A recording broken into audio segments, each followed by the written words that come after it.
What a lovely picture. And actually, let's skip one slide ahead and show you yet another lovely picture. And you might be asking, why on earth is Chris putting this picture up? Who is this handsome young devil from nearly 20 years ago?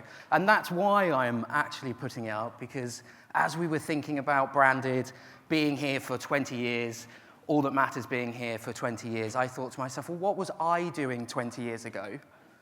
Well, it turns out I was 18. I was the same age as these lovely girls that we're going to be talking about later. I was just venturing off into university. And for me, the big thing that had just come out then was Spotify. So Spotify had just soft launched in the UK for the very first time. It was an invite-only platform. I received 10 invites from my father. Thank you very much, Dad. You absolutely made me the most popular person at university that year, because then I could suddenly invite everybody else. And suddenly, Spotify boomed on my campus, but also universities across the UK, and it quickly became the place for discovery and exploration of music. No longer was I pirating, not that I'm admitting to pirating, of course, but no longer was that the thing, but I could turn to Spotify for music. Today, that need for discovery, for exploration of music, for me, still exists. However, the brand in which I am doing it with has changed. Now I am discovering brand new brands and bands from all over the world on TikTok, and never would I have thought that that's where I would find my new music. I am, as a 36-year-old man, that's where I am finding things. But a lot is said, right, about different generations, as with any generation, in this case Gen Z, and when I started looking up in media, in the news, a lot of it is not overly positive. They're the lonely generation. They're the one that have the most anxiety. They can't focus and pay attention to things. I don't know how much of that is really true. Those that are parents in the room will be able to testify towards that, or not. But what I do know is that it's a really interesting time, and it's interesting to speak to them directly, to understand what is it that this generation really want from media? What is it that they want from brands? As Jasper said, I'm Chris from 2CV. We're a global research company. I'm not going to bang on about this for too long, but we did a study with 3,000 people in 6 markets across the generations, and it's a repeat of a study that we did 7 years ago, so we've got some trends to be able to compare back to. The first one that I did want to show you is the top 5 media needs. So what is it that people are actually turning to media for? What is it that they actually are looking for, and what would they like from it? And you'll see here that there's a lot around relaxation and relieving stress, having fun and enjoying yourself, connecting with others, exploring, and also education. Fast forward 7 years, the order has changed, but those fundamental needs that people are looking for has not changed at all. The order has, but the same 5 are there. They still exist. So what else has changed? In 2018, we were talking about the top brands, and you'll see there the likes of YouTube, Netflix, Facebook, Twitter, Instagram, and Snapchat. These were all brands that were being used to meet those top 5 needs. And today, it's actually very largely the same. Yes, Twitter has become X, but you'll notice that Snapchat, although used, it is still there. I think it made it to top 6, has disappeared, and of course, the elephant in the room is that it's TikTok. Right, so TikTok has become a medium and a brand place for everyone to meet a variety of needs, whether that's music exploration for someone like myself, or for connecting with others, and as one of the ladies was telling me earlier, to even connect with friends and do streaks and look after pets. So what else has changed across these different media needs? In 2018, compared to 2018, for gaming, we're seeing a big rise in gaming. Of course, to not only relieve stress and enjoy yourself, but also with connecting with others. And some of those other talks throughout the week have obviously touched on some of that and the role of esports, but it's also just about those smaller social connectivities. My partner, for example, who does not necessarily play games as a living, does want to play games with her work colleagues to stay in touch, to spend time together with them outside of the work environment. She wouldn't class herself as a gamer, though. For streaming, we finally saw that on-demand overtook TV box sets. Who was watching those? I'm not sure, and books as the best way to escape. We saw in sports the impact and the rise of live sports as a way to not only connect with others, but the world around, and to get outside of the country that you're in. We also saw that social media has a shift towards not just connecting with other people, but actually starting to share publicly. So it's not just about the connections that you make, but it's also about the wider impact and the wider conversation that you can be part of. And then for music, we saw a small trend in the idea that audio is being used with AI as a way of discovery as well. Of course, it's important that we can actually meet these needs and that brands and the media around us are able to satisfy us in some way in meeting these. And in 2018, these needs were very well met, with above 80% of people meeting these needs and being satisfied with the level of need that this was being met by, basically. And in 2025, we're actually seeing a bit of a drop. So are they less satisfied? Apparently so. So over 7 years, people are less satisfied with what brands and media are doing for them today than they were 7 years ago. Of course, the world has changed since then. We've done an awful lot since then. And so it's really interesting to see what more can we do as brands to try and meet these needs for the individuals.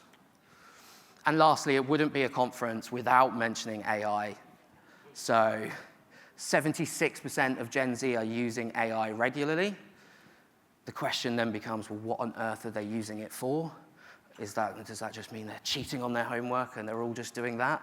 No, they're actually doing a whole host of different really cool things, from creating written content, so yes, perhaps tweaking and changing things, making short-form media content, spending time with AI as a chatbot, as a friend, as a relation, perhaps, which is the one that scares me, I think, the most. Creating virtual art or design, a little bit like many of us in marketing, many of us in our businesses have tried to do. I'm sure we've all dabbled in a bit of AI image generation, and then creating gaming content as well. Now, I had this slide in here thinking that I would be able to instantly welcome everyone to the stage, but I'm not going to just yet, because I'm going to hand over to Jasper, and you have to wait maybe 5 more minutes, 10 more minutes while we set up the stage for everyone, and he's going to wrap up the event.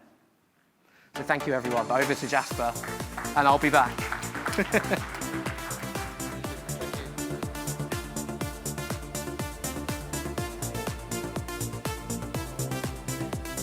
Thank you, Chris. Thank you to 2CV. We do love working with those guys. We have had some amazing experiences of creating wonderful content through the years.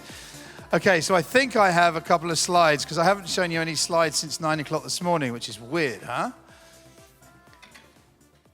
Okay, so whilst we set up the chairs for the next thing, just to remind everyone knows, I mean, we've had so much conversations about female sport, female music. There's a Spotify Women in Music party tonight.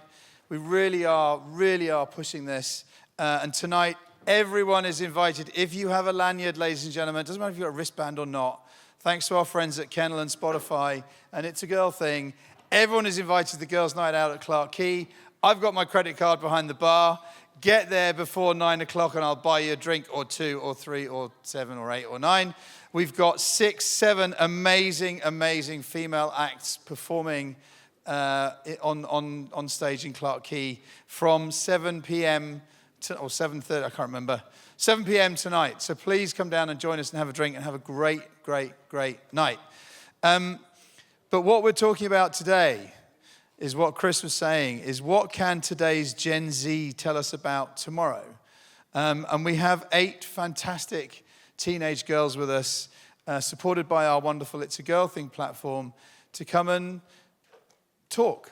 Now, we've got a few questions for them, but it's more about you. What do you want to ask them? Not if your daughter's on stage, what time did you get home last night? Because that's the question I want to ask mine. She's not on stage. But where do they find their content? What brands are cool? All that kind of stuff. Okay, so please, Chris is going to ask them a few questions, and then we're going to throw it to the floor, and I'm going to run around, and you can ask questions. One I know you won't be silly, but please be respectful and don't ask silly questions. If you do, I'll shut you down, punch you in the face, and kick you out. That's not silly, is it? No? A little bit. But no, so let's use this. I really want us to learn that the whole theme this year is Back to the Future.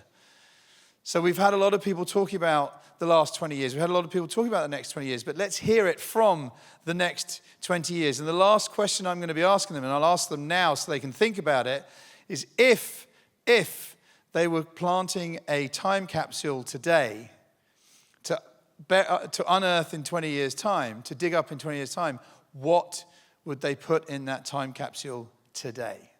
Okay? So ladies and gentlemen, please welcome Chris back, and please welcome our 8 fantastic teenage panelists. Put my sneakers on. 하나 둘 ready get set go. Put my sneakers on. Yeah yeah. Put my sneakers on. 하나 둘 ready get set go. 빨리 가보자고 yeah yeah. Yeah yeah. 뛰던 순간 stand up 빨리 뛰는 심장. Don't stop get loose. 불태워 지금 my you 지금 my you. Party ain't started 시작도 안 했어 난.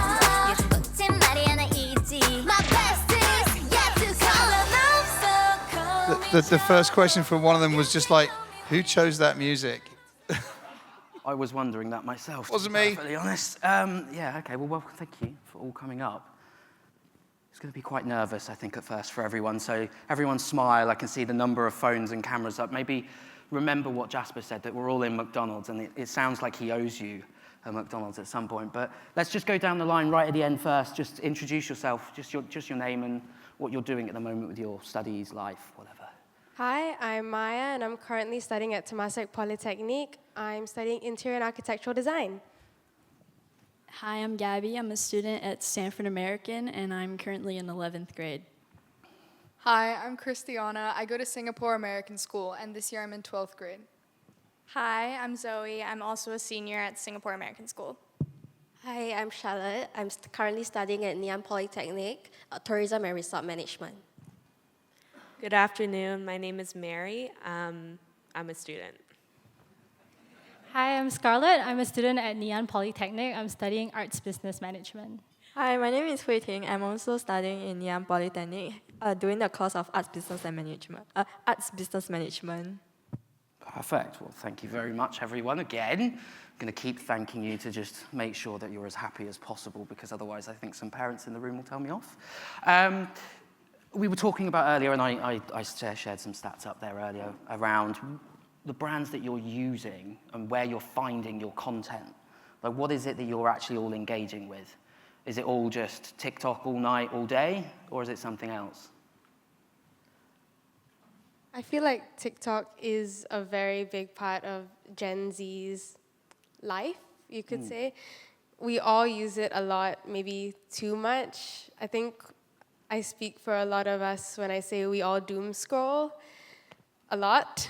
And I get told off by my parents as well as my friends that to stop use TikTok and to just maybe talk with them a bit more.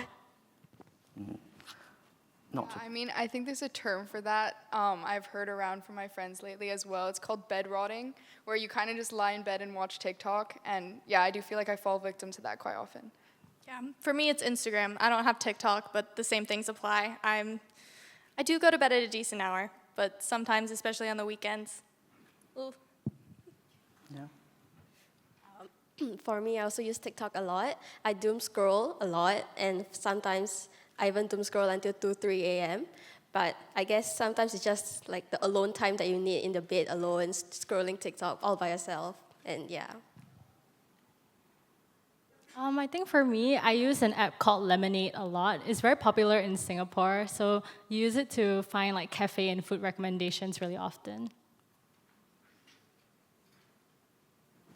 Any more? Okay. What kind of content then are we doom scrolling through? I think that's the interesting one. I think for me, one interesting is the day in my life. So for me, I always use TikTok or like Instagram to watch like a day in the life of like maybe as a uni student. So to learn more about like what's a day being a uni student be like.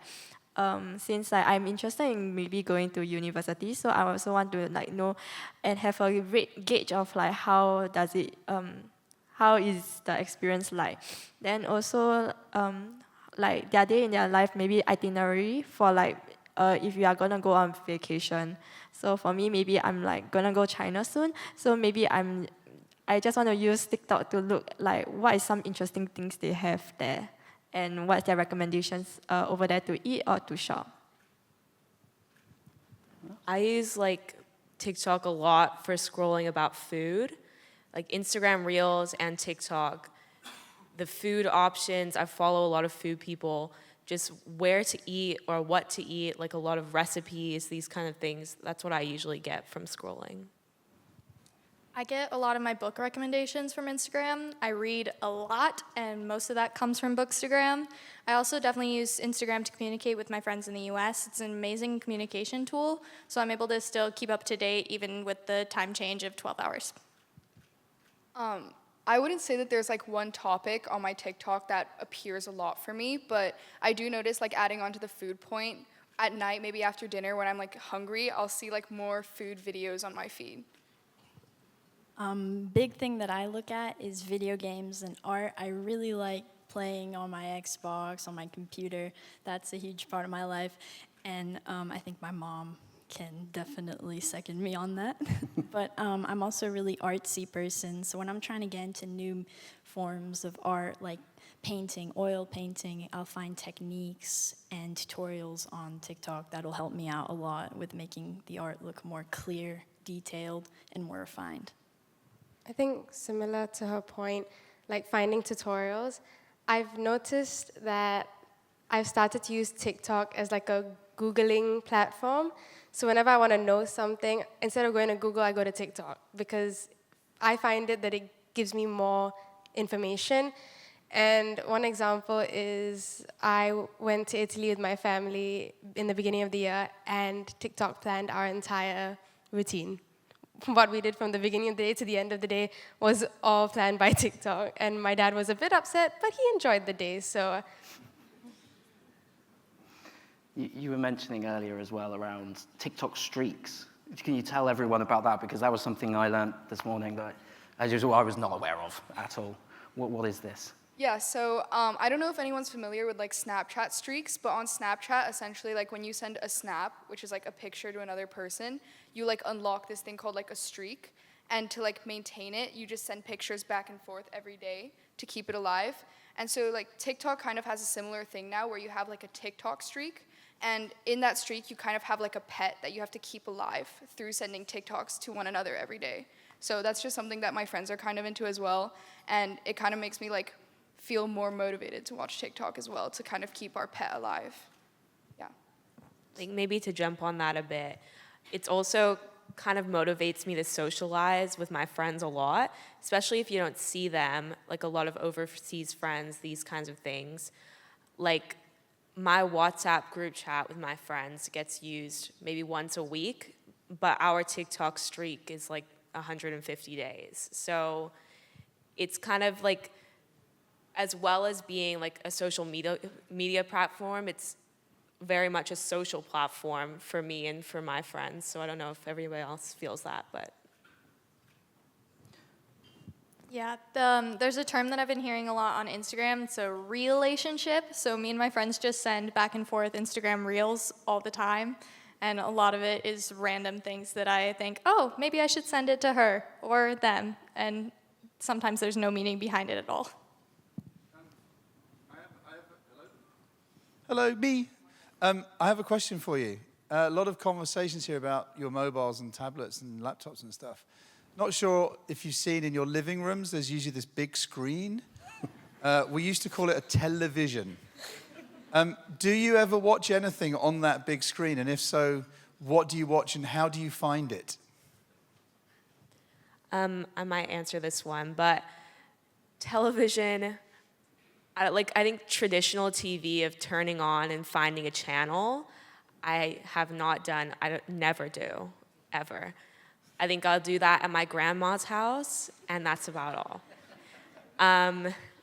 So for TV, for me, it's just finding Netflix and finding on-demand shows. And I find almost everything I watch I've found on TikTok. I'd say at least 95%. Everything, like on TikTok, you find people, and people are talking about shows they like, things they like.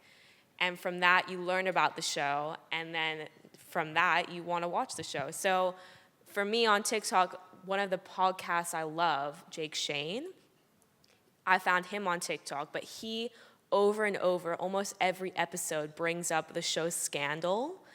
And I started watching Scandal yesterday because he talks about it so often. I'm just like, well, I need to watch it. So a lot of discovery just comes from influencers, I feel like, for this generation. What about what? And your mother? Live sport. Live sport we also watch on television. At your grandma's house? Or... Well, I've just thrown Wendy out of the room. What else do people watch on that big screen?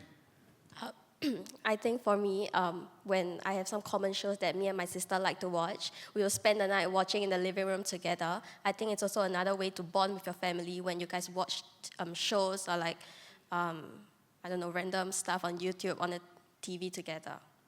That one I'm agree with that point, because for me, I treat watching television as like a family bonding, especially if my grandma is at home watching the TV. I'll be like, oh, okay, let's watch with her. So like maybe MediaCorp, like those like Channel 8 shows that she always watch, or like the normal news platform that you see lah. But sometimes my parents also play like movies to watch, so I will just join them in out of nowhere. Yeah, but I grew up watching television, so like I think some of us also like grew up, because without any phones, we grew up watching television, and then we watch like the normal cartoons like Nickelodeon or Disney lah. Yeah. Yeah, I think adding on to that, back then I watched a lot of local television series, like from MediaCorp, but gradually we just kind of like fell out of it as a family together because I would say like C-dramas and K-dramas, they start to rise in popularity, so we don't really go on television to watch these local series anymore. Really, the only time I watch TV is when it's me and my family. We'll usually watch something after dinner. So lately we've been really into Only Murders in the Building. But other than that, I don't really watch TV at all. To be honest, I don't really know how to like use a TV. I only use it if it's like on. Like I'll watch if something's on, and I mainly watch it to like bond with my dad because my dad really likes watching Jeopardy, and I like beating him and things. So like I'll watch Jeopardy with him to try to win, but that's about it. Yeah. This is exactly why we're doing this session, by the way. Just to show how old we are. Going back to one of the points from earlier about TikTok and how you find things on TikTok, one of the things that my friends and I have talked about a lot is that like through doom scrolling, we've watched an entire episode of something on TikTok. I don't know if anyone else has ever done that, but I've watched half a movie on TikTok before because you just part one, then you go to the account and you go to part 2, part 3, part 4. And in the end, I watched an entire movie just on TikTok. And I feel like that's quite strange in how you can just do that through doom scrolling and don't even realize that you've watched an entire film. I've done that too. No admission of piracy here whatsoever, just for the audience, but, you know, blame TikTok. It's very everywhere, unfortunately. I've watched a couple scenes of a show, and I didn't even know what show it was, and then we ended up watching it as a family, and I was like, wait, I know what happens. I've seen this before. That's not great. That's quite depressing, how important is the logo in the top right-hand screen? No, don't worry. Where do brands come into all of this then? So what's your favorite brand? What's cool at the moment? What's not cool? I made the joke earlier to them that kind of got a few laughs and a few recognitions that I see Brandy Melville everywhere at the moment thanks to my partner's TikTok. And I don't know what or who Brandy Melville technically is. But I am seeing that young people seem to like it, and I'm not even that old. What's a brand that's cool for you guys at the moment, if cool is even the right term? One of my favorite brands of all time would definitely be Lego, because since I'm a person who loves artistic expression and hands-on activities. When I get a box of Legos, I'm like transported back to my 8-year-old self, and I'm like, oh my God, how long can I build this, or how long is this going to take me to build this? And if it says it's going to take like 3 hours, I bet I can do it in half that time. And so I'll like zone out and just be building and building and building. And then when it's done, I'll be disappointed and I'll be like, oh, I want another one. But my wallet can't afford another one, unfortunately. I feel like a brand, not a favorite brand of mine, but something that has blown up tremendously over the past year is Pop Mart. I don't know if you've heard of Labubus, but they are these little creatures that to me are a bit scary. But I feel like going with that, Pop Mart has brought blind boxes into the world, and that is something that people are crazy over. And I have fallen into the trap of Smiskies, unfortunately. But they are cute. They are little glow-in-the-dark figurines. But I feel that there are so many companies now, just because Pop Mart did blind boxes, that everyone's now doing blind boxes. And it's not even about what's inside the box. It's just the thrill of getting what you want. And it's, to me, spending your money on that is a bit crazy, but I do it too, so I can't say much. Maybe a slightly more unconventional answer, but I think in this day and age, people have become brands, and a brand I love is Taylor Swift or Taylor Nation. I think the way they've built their fan base and the way they market Taylor's music is really legendary, and I think it's really cool how she incorporates puzzles. Like, I don't know if anyone's seen, like yesterday, she made a puzzle of lyrics from her new album, and it's like this kind of thing that makes this huge fan base. So I'd say like a really cool and relevant brand right now is probably Taylor Swift and other influencers and artists like her. It's hard to find just one brand that kind of like speaks out, because I feel like everything is changing so fast with what's popular and what's coming out and what's the newest thing. And on Instagram, I'll just scroll past and it just all that are just sponsorships and ads of new things, and then I'll go to school the next day and all of a sudden everyone has Owalas or everyone has the Birkenstocks, and I'm like, where did they all come from? I think something that's become really popular these days is matcha, and you can probably get matcha at every other cafe that you're going to. And I think one popular brand, it will be the Marukyuu Koyamen, and the popularity has surged to the stage that the matcha is it's on shortage, and it's been really hard to get matcha these days as well. And some people would purposely fly to Japan just to get matcha and resell them in Singapore for like double the price or like triple the price, which is quite horrible, to be honest. And yeah, I think that's a popular thing within our generation right now. And last question from me before I pass to the audience. So that's your warning, by the way, to get ready and flag to Jasper that you've got questions. AI, what are you using it for? What are you not using it for? Is it for cheating at your homework? Or is it actually a core part of your lives? Or are you all having boyfriends or girlfriends with AI now? For me, I use like AI as like my base research. So sometimes I'll be like wondering what does like my assignment mean. So I will just use it as my base research. Then afterwards, I will just edit and then improve by adding more information into it. Another thing for AI I use was to like help me check like what I said about maybe my China trip is like I help to check ask AI to check my itinerary, or like give me some recommendation, or like some recommended timing that I should do for some of my activities that I have found. Yeah. I think for me, I use AI like for the simplest questions ever. Like sometimes I'll worry about whether I can drink coffee after eating like seafood. So I'll just literally ask that and get an answer. But I'll also ask like harder questions like I have this. Do I qualify for a local university? Something like that. So I feel like I've been growing very dependent on AI, especially ChatGPT, to gain like information conveniently and accessibly, but I try not to use AI for my academics as much, because I feel like it will stop me from thinking critically and like actually using my brain to think of solutions instead of asking a chat bot to do it for me.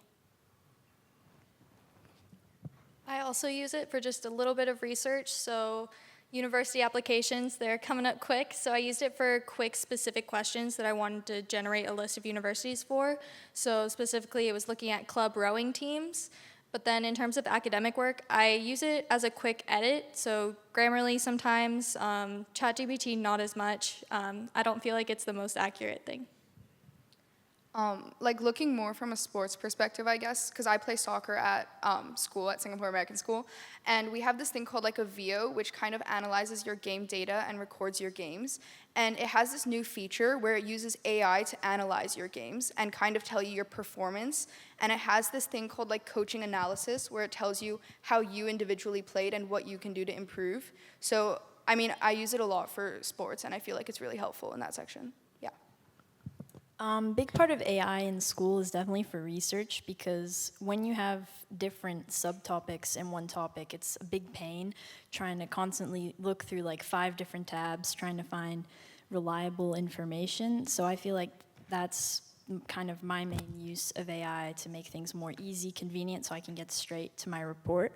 But also I'll use it for math. Like, I'm not the best at math, but when I do understand something and I know I need practice on it, I'll ask like ChatGPT to generate like extra questions for me when I run out of work questions that the teachers assign, so that I can get a lot more practice and feel more confident for the test that I'm studying for. That's a nice answer. I feel like when I was in secondary school, there was little to none use of AI. Like ChatGPT, we never used it because we were too scared. If we used it on an essay, it could be deemed as AI used, and we were just scared that we would fail that subject. But now that I'm in Polytechnic, it shocked me how much we use AI and ChatGPT, and specifically for design, Adobe Firefly, that one of my assignments was solely based on AI.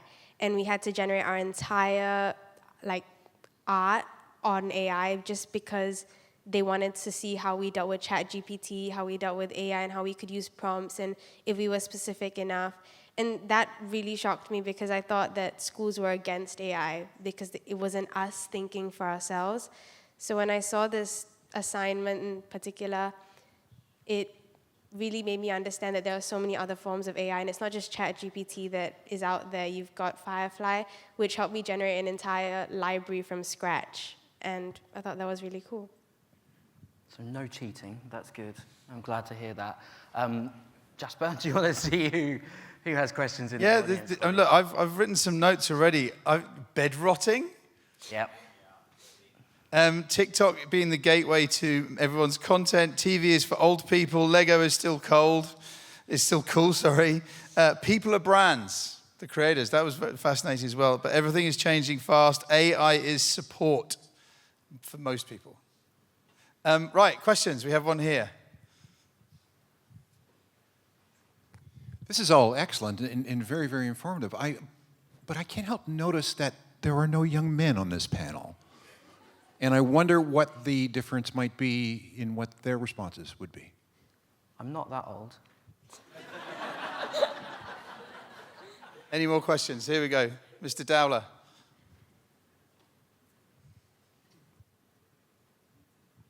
It's all very fascinating, but I noticed there are no AI on this panel, and I'm curious what they might be. I'm also curious how you are finding the music that you listen to. What genres are popular, and where do you find your new music? Is it from actually, I could give you suggestions, but I just want to hear you say it. I'd say the dominating genres of this generation, that was alliteration, would be rap and pop music. I think you'd struggle to find someone in Gen Z who doesn't listen to one of those two genres.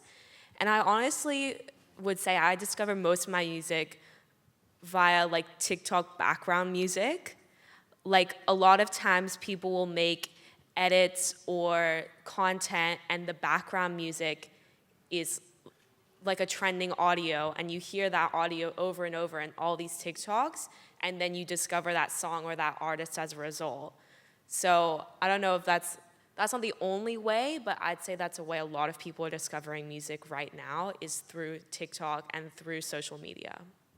Yeah, I completely agree with that. I'd say like 90% of the music I listen to is from TikTok. And what's kind of scary to me was like the other day I was scrolling on TikTok and I found a song that I liked, and it was actually AI generated after I found it on Spotify.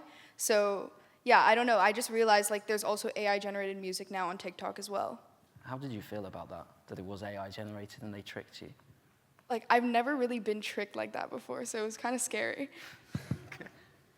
This kind of conflicts with some of our early answers, but I find a lot of music on TV and movies as well. But mostly Instagram, I'll see at the bottom the name of the song, and if I like it, it ends up getting added to my Spotify playlist. Okay. Not everyone's going to answer every question, because otherwise we will be here way into the night. My question is, what are your fears in this brave new cyber world? Is it cybersecurity? Is it stalking? Is it losing your phone? Is it forgetting your password? What are your concerns on this brave new world for a generation that has known no different? I feel for me, I'm terrified of AI getting too powerful. I did a research recently in school about AI relationships, and it made me realize that there are a lot of people in the world who are dating chatbots. And I found that extremely scary because, like, now if we're dating chatbots and then there's an option to pay to marry them and have children, what's going to happen next? And it's scary how AI can do so much, and it's just a software. I think one of my big fears also has to do with AI, but not so much the relationship aspect. I'd say I've known what I want to do in my future for a really long time, and I've always been working towards that goal, picking classes that'll get me to that goal. But since what I want to do is more business oriented and is more like techie, I'm scared that AI is gonna take over what I've worked so hard to get to, and all my hard work is gonna amount to nothing. I know the feeling, yeah. Yeah, anyone over here? I think for me is the over-reliance of AI, especially if, like for our generation, it should be still alright, because we grew up when we were little, not too much reliance, but except for the Gen Alphas, they all grew up with having iPads, having a phone, which we don't have the luxury for, and they don't usually use like paper format, and they actually grew up using like the computer to search for stuff. And then like I'm just scared in the future they will be too over-reliant on their phone until like they won't really go enjoy the nature that we have around us, or like especially like the music and the art side. So the audience here are probably listening to you and thinking that they're behind, and you're turning to Gen Alpha and thinking you're behind them. Is that right? Yeah. I think they have created a lot of different slang that I'm also like learning while I go, because I don't really bedrock that often. But yeah, the bedrock is also from them, I would like to say. Can I say I'm scared of Gen Alpha? Yes. Yeah, okay, then that's my answer. Very good. We have another question over here. Thanks very much. It's really interesting. When you look at the adult world and imagine your lives in the future, what makes you think, that's not me? I don't want to find myself doing that. I think maybe for this generation, it's kind of, you can't even look into your future, because this, like, with this new tech, everything changes week by week, month by month. And it's like when I try to look into my future as my adult life, I don't even know what the world is going to look like enough to even decide what I want my future to look like or what I don't want to do. But I don't know, maybe other people will have a better perspective on that. Yeah, I think that's a big thing when you look at an adult and you try to imagine yourself in their position. It's a bit difficult too, because what opportunities they had growing up and what they had access to growing up is completely different to what we have and what is constantly becoming accessible to us. The world is constantly changing, which is why in different generations we've got different techniques, different habits, different social expectations and habits, which makes it so that it's a bit more complicated to imagine what we are going to be doing in our adult lives. You know what? Earlier today, I was super impressed with Tina Houseman and how grounded she was as an 18-year-old, thinking, that's not like my brother at all, who is also 18. And this lot just surprised me over and over again with every answer, just how grounded and thought through they really are. Do we have any more, Jasper? There is also, I'm saying this on behalf of a friend, but there is also the idea of never growing up. I'm trying. I do still play with Lego. I mean, I build Lego. I know everybody has their own individual algorithm that feeds them whatever videos show up on your TikTok and Instagrams, but can any of you think of a consistent reason why you will stay and watch a video through it to completion versus just skipping after 2 seconds? Is there any something that consistently grabs you? Honestly, I think for me, the hook is really important in every video. There's a lot of talk about saying how the first 3 seconds of a video is really important. So I think a lot of users on TikTok, they're trying to find more creative and captivating ways to capture the audience attention and not make them scroll super easily. So I think whatever words they use or whatever visuals they put in the video is really important as well. Yeah, I agree. There's been a lot of research lately that our attention spans are getting shorter and shorter. And so being able to get to the point quicker so that we can have all of our attention span being on that one focus is really important. Adding on just a little thing to that is, not recently, a couple months ago, TikTok added a ×2 button on the app. So not only are we watching quick short videos, but now we want to watch it even faster. You just have to hold to the side of your phone and it speeds up the whole video. So that just goes to show how short of an attention span we all have.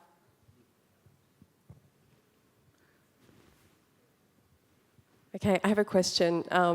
Was building a little bit on what you were saying about being afraid of Gen Alpha.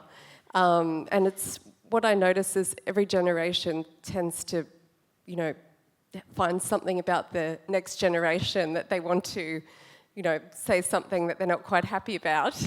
What is the frustrating thing that you think is a generalization that's said by other generations about your generation that you think is fundamentally untrue and unfair? Maybe that we're always on our phones. I mean, first off, none of us are on our phones up here, but there are... Yours is there. Mine is on my lap, but I'm not on it. Okay. But I feel like there's so much that we do get up to, and yes, we want to share it, but on social media, you don't see everything that's going on. So many of us are involved in sports, arts, activities, and we have so many friends outside of that our whole life is not just our phone. Yeah, and I feel like I often hear the term screenagers being used for our generation. And yes, I do agree, we are on our screens a lot, but most of the time when we're on our phone, I would say that it is to socialize. So it's not like we're spending most of our time watching TikTok. We're also communicating with other people, which is also, I guess, what draws me to my phone half the time, yeah. I think a big misconception with our generation is that when we're on our phones or our devices, we're not being productive, which for me is just personally very untrue, because there are many, many uses that a phone has or a laptop has. For example, after COVID, we've become really reliant, and even before that, we were really reliant on our computers to type things up or have meetings or view information. And on our phones, it's the same thing. We can talk to people, we can type stuff, we can view content that'll help us improve our work quality at school. And there's just so many options that people just don't see because social media has become the next big thing for our generation. Yeah, I mean, adding on to that, teachers always tell us that, stop being on your phone, stop being online. But then the way they communicate, for my school, we have to buy a laptop so that we have to use Microsoft Teams. So how are you telling us that we shouldn't be on our phones or we shouldn't be online, but then we have to communicate with you through online platforms? I think adding on to that point, parents also always say that we are always on our phone, but we are actually doing work on our phone, but they just don't know that.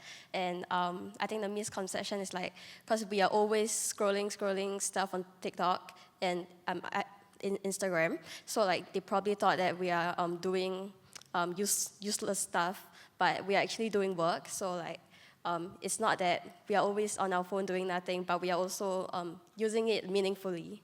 Yeah. Question from the back. Thank you very much. What are you optimistic about? I'm very optimistic about AI in medicine. I think a lot of people like to talk about the way AI is going to be negative, but I also find that AI can be extremely positive, and the work that they're doing in medicine to find more cures and improve how medicine is working, I think is extremely optimistic, and it's such an amazing thing to read about. So I'd say I'm really optimistic about that.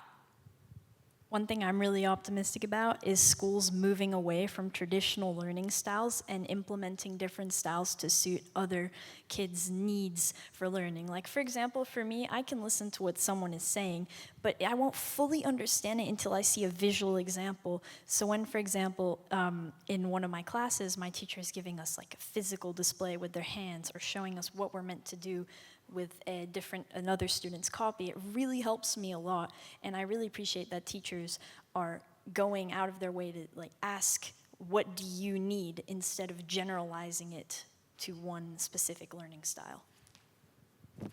I think for me, I'm very optimistic about the arts. I mean, particularly it's because we study related to like arts and business, but I'm really glad that, especially in Singapore, the art scene is getting a lot more prominent and more popular. Like, I think with the SG Culture Pass as well, a lot of people are attending arts-related events, which I think is really nice. To add on, I think I'm also quite optimistic about like letting youth have a say into our lives. Especially in Singapore now, we have like a lot of youth-led committees or organizations that is doing events to help, and a lot of the art scenes also have been doing a lot of advertising on like social media to like showcase what we have to offer, and also trying to allow everybody to know that actually Singapore has a lot of culture and we are also quite prominent in the arts. So yes, I'm quite optimistic about too. I know it might be a big one, but I'm quite optimistic about our generation. I feel that through social media and through all these TikTok and Instagram, we can actually achieve a lot. I don't know if you know, but there was something to do with politics and how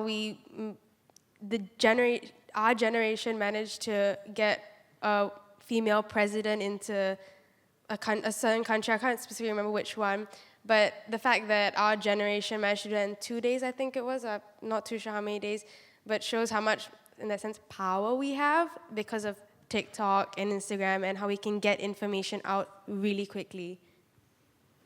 Okay, we have time for one more question. So we're going to hand it to Roma at the back. Growing up as a teenager, you have a lot of like peer pressure, being better, be like someone's doom scrolling on TikTok. How do you deal with, the pressure of seeing this content? Is this person better than me at this or at that? How do you deal with that? I just remind myself that you don't see everything on social media, so you only see the good bits that people want to share, but there's a lot that goes on that's not as good. I also tend to watch a lot of creators that are definitely completely different lifestyles than my own, so yeah, they're able to go do this and that, but that's not as reasonable for me, so it kind of helps with that. I feel like adding on to that, all of us are all online, and we all maybe post on Instagram, make Instagram stories. So I think it's also helpful that we also see in our own lives, like I don't post my day-to-day. Like I posted that I was here, but that's because that's a big moment in my life. So it's helpful to separate and see that, you don't see everything that a person does online, and I don't post everything I do online. So it's helpful to remind yourself of that when you're also in the creating space, as I think all teens are. I think one big thing with social media is specifically when you focus on areas with your specific like talents, like artistically, or maybe you're in engineering and you keep seeing an engineer. But the thing is, you can't compare your skill level to someone who is a professional. And that's something I always tell myself when I'm looking at tutorials. The purpose of this video is to help me develop my skill, not for me to try and measure myself up to someone else's skill. They're helping me, and I'm being helped by them. And that's a huge thing for me because it makes me feel seen by someone who was in my position, maybe, I don't know, when they were younger, which helps. I feel it just all comes down to yourself. No one else can stop you from being like scared or feel or insecure about other people you see on social media. It all comes down to who you are, and you should always just accept who you are. And you'll never become an influence. You might, but you won't be the influencer you're seeing or that you love on TikTok, because that's their life, and you have your own life to live. And I feel one example that I've noticed is that Instagram was made as a platform to share your life with your friends and your family, and it's supposed to be, oh, you can post this, you can post that, and you should feel free to post whatever you want. But it's become so scary that people are planning what they post all the time. Like even one small story that's going to be up for 24 hours, they're scared to post it because of what others may think. And I just feel that it's taken away from the fact of what the app should have been about, and it's your friends you're following. You shouldn't be scared to post something that they're gonna see, and it just all comes back to who you are and how you should just love yourself. I also agree. I agree to all their points, and I think there's a lot of things that people don't post on social media to show as well. And while you only look at the nice things, I think you can also look from another perspective where like you learn from them, you work hard to become like them, and I think as long as you're happy with your life now, I think that's all that matters, yeah. Oh, what a way to end. What a way to end, yeah. I think that it's a shame. This conversation could go on all night. I'm going to ask one more. I did want to ask what's the name of the last album you bought, but don't worry, that's just funny. We don't buy albums. Yeah, I know. What's an album? That's his joke. That's a dad joke. Okay, final question for all of you. If you were gonna bury a time capsule today, we're celebrating our 20th birthday. If we were gonna bury a time capsule today that we were gonna dig up in 20 years' time, what is one item you would put in the time capsule? I would say it's a physical book or a notebook and a pen, because I'm sure in the future maybe we won't even have a pencil and a pen or a pencil or a pen or a notebook to even write our stuff on. It might be just an Apple iPad or something. You will never know. I'd probably bury like a screenshot of my home screen on my phone, because as was mentioned earlier, I saw on the screen like how much apps changed from like 2018 to 2025. I think it'd just be cool to see in the future how my home screen would change, and maybe even if there are apps still, how that would change. Yeah.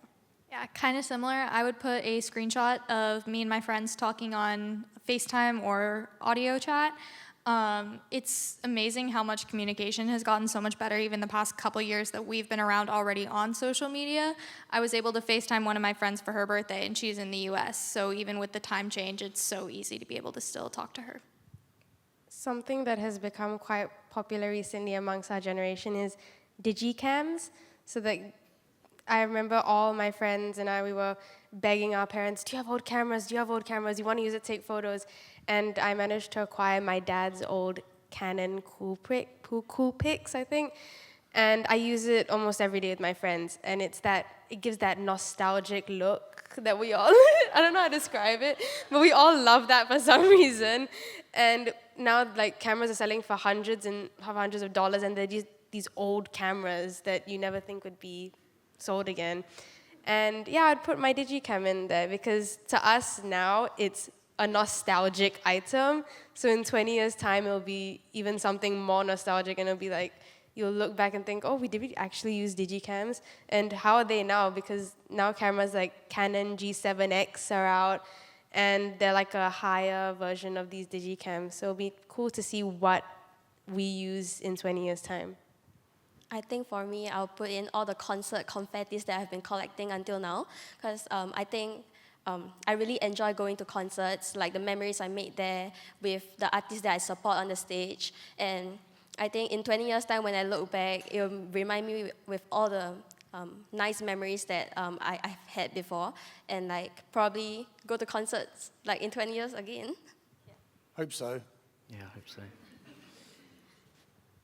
I think I would probably bury my journal because that is where I write every little thing that I feel like I need to put down on paper, that I want to get out of my head.